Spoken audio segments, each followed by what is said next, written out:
नमस्कार दोस्तों, जी chills update में आप सभी का स्वागत है। चीन के अखबार ग्लोबल टाइम्स का मकसद सिर्फ खबर देना नहीं, बल्कि मनोवैज्ञानिक दबाव बनाना है। भारत और चीन के बीच सैनिकों को पीछे हटाने का ये फैसला कूटनीति का एक अहम कदम है, लेकिन पूरी तस्वीर इतनी आसान नहीं है। दोनों देशों ने सीमा पर सैन्य गतिविधियों को कम करने की बात मानी है, लेकिन इसमें कई पेच भी छिपे हुए हैं।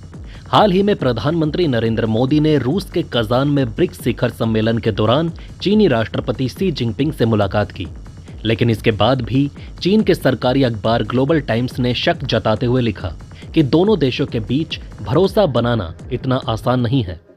अब देखिए, चीनी मीडिया का कहना है कि भारत और चीन के बीच विश्वास बनाना इतना आसान नहीं होगा। और क्यों होगा?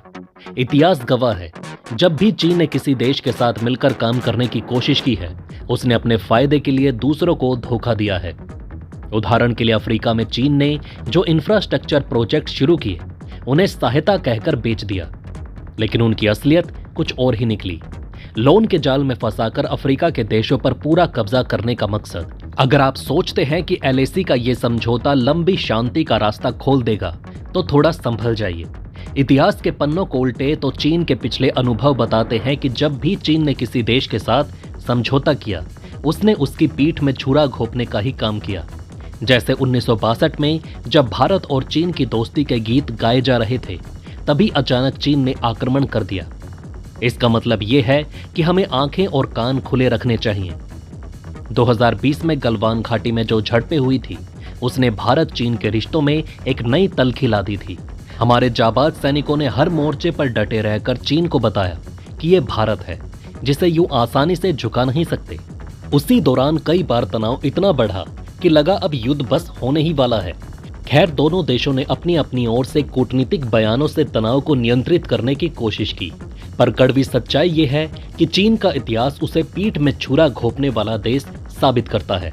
जयशंकर जी ने चीन के साथ संबंधों पर सीधा सपाट जवाब दिया, भाई ये कोई जल्दी नहीं है। जब छात्रों ने उनसे भारत चीन संबंधों के सामान्य होने की संभावना पर सवाल पूछा, तो उन्होंने साफ कहा कि ऐसा तुरंत संभव नहीं। उनका कहना था कि एक ऐसे देश के साथ जहां विश्वास की कमी है, वहां विश्वास का पुनर्निर्माण एक लंबे वक्त की मांग करता है।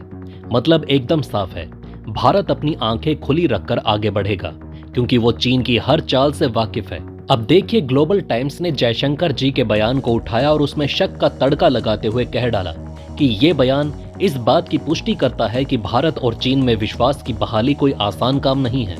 ऐसा कहकर ग्लोबल टाइम्स ने अपने ही नागरिकों को संदेश दिया कि हम तो अपनी तरफ से शांति के लिए तैयार हैं, पर भारत अभी भी झिझक रहा है। जयशंकर जी का ये बयान सीधा सपाट और कूटनीतिक दृष्टि से सही था। हमें चीन पर आंख बंद करके विश्वास नहीं करना चाहिए, क्योंकि इतिहास ने हमें बार बार ये सिखाया है कि ड्रैगन की मुस्कुराहट के पीछे धोखे का इरादा छुपा होता है। हमें उनकी चालों को समझना होगा और अपने हितों के लिए पूरी तैयारी रखनी होगी। भारत और चीन की सीमा दुनिया की सबसे लंबी अस्थायी सीमा में से एक है। ये सीमा कई क्षेत्रों में बस एक छोटी सी नदी या बर्फीले पहाड़ों के सहारे ही बटी है, जहां चीन अक्सर अपनी गतिविधियों को बढ़ाने की कोशिश करता है। चीन का एक बहुत पुराना दोहरी नीति का इतिहास है। वो एक तरफ बातचीत करता है और दूसरी तरफ सीमा पर सैनिकों को नए इलाकों में भेजता रहता है। इसी वजह से 2020 में भी ये देखने को मिला था कि चीन ने बातचीत के दौरान भी अपने सैनिक बढ़ाए थे। भारत जो एशिया में तेजी से उभरती ताकत है, और चीन जो खुद को सुपर पावर बनाने का सपना देख रहा है, ये दोनों ही देश अपने अपने दम पर एशिया में प्रभाव बढ़ाना चाहते हैं।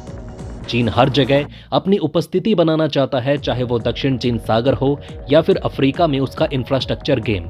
वहीं भारत भी खुद को एक मजबूत, स्वतंत्र और आत्मनिर्भर शक्ति के रूप में देखना चाहता है। जैसे ही भारत अमेरिका की नजदीकियां बढ़ती है, वैसे ही चीन को चिंता सताने लगती है कि उसकी हजेमानी कहीं खतरे में न पड़ जाए। वो हर वो चाल चलता है जिससे भारत को पीछे धकेल सके। चीन एक तरफ शांति की बात करता है और दूसरी तरफ अपनी सीमा पर हाईटेक इंफ्रास्ट्रक्चर और फाइबर ऑप्टिक नेटवर्क बिछाता है। ये वही चीन है जो अपनी सेनाओं को आधुनिक हथियारों से लैस कर रहा है और फिर दावा करता है कि शांति बनाए रखनी चाहिए। चीन की सरकारी मीडिया की चालाकी तो देखिए। ग्लोबल टाइम्स जैसे माध्यम का इस्तेमाल कर वो जानबूझकर ऐसे बयान देता है जो भारत के अंदर शक पैदा कर सके। इस बार भी उसने लिखा कि यह समझौता स्थायी शांति नहीं ला सकता, मतलब चीन की नीयत अभी भी साफ नहीं है। अब सवाल यह उठता है कि क्या यह समझौता भारत और चीन के संबंधों को एक नया मोड़ दे पाएगा। खैर, ये एक शुरुआत जरूर है, लेकिन इसकी सफलता भारत की कूटनीति और सशक्त सैन्य रणनीति पर निर्भर करती है। भारत को ध्यान में रखना होगा कि चीन की हर चाल पर कड़ी नजर रखी जाए। हमें उनके इरादों का अंदाजा लगाना होगा और सीमा पर पूरी तैयारी रखनी होगी। यह समझौता सकारात्मक कदम जरूर है, लेकिन चीन पर पूरी तरह भरोसा करना मुश्किल है। चीन बार बार अपनी चालें बदलकर सीमा पर भारत पर दबाव बनाता रहता है। ब्रह्मपुत्र नदी पर बांध बनाकर हमारे जल संसाधनों को प्रभावित करने की उसकी कोशिशें साफ दिखाती है कि वो भारत को आर्थिक और सैन्य क्षेत्रों में पीछे रखना चाहता है।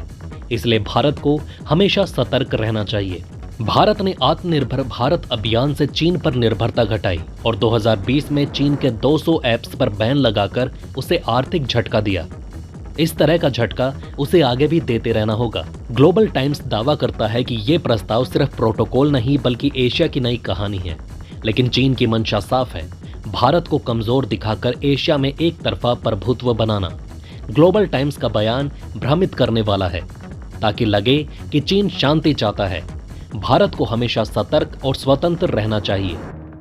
वहीं ब्रिक्स शिखर सम्मेलन में इस बार जो खेल खेला है वो एकदम अलग ही स्तर का है। चीन का सरकारी मीडिया ग्लोबल टाइम्स कह रहा है कि यह सम्मेलन विकासशील देशों के लिए एक ऐसा मंच बन चुका है जहां से वो विश्व राजनीति की नए सिरे से पटकथा लिख सकते हैं। ग्लोबल टाइम्स ने यह बहुत चतुराई से अमेरिका पर निशाना साधा। वो कहता है कि यह ब्रिक्स का विस्तार अमेरिका की इंडो पैसिफिक में हावी रणनीति को चुनौती दे रहा है। देखिए, अमेरिका ने हमेशा से अपनी ताकत दिखाने के लिए क्वाड और ऑकुस जैसे समूह बनाए हैं ताकि चीन के बढ़ते प्रभाव को रोक सकें, लेकिन अब ब्रिक्स जैसे मंच से विकासशील देशों को एक नया मंच मिल चुका है जहां वो अपनी बातें खुलकर रख सकते हैं बिना किसी पश्चिमी दबाव के। अमेरिका ने हमेशा से इंडो पैसिफिक में चीन को घेरने के लिए भारत, जापान और ऑस्ट्रेलिया जैसे देशों के साथ मिलकर समूह बनाए हैं। ग्लोबल टाइम्स का कहना है कि अब ये समूह ब्रिक्स की वजह से कमजोर पड़ सकते हैं। असल में अमेरिका का ध्यान दक्षिण चीन सागर, ताइवान और फिलीपींस पर भी है, लेकिन ब्रिक्स का विस्तार अमेरिका की योजना में बाधा डाल सकता है।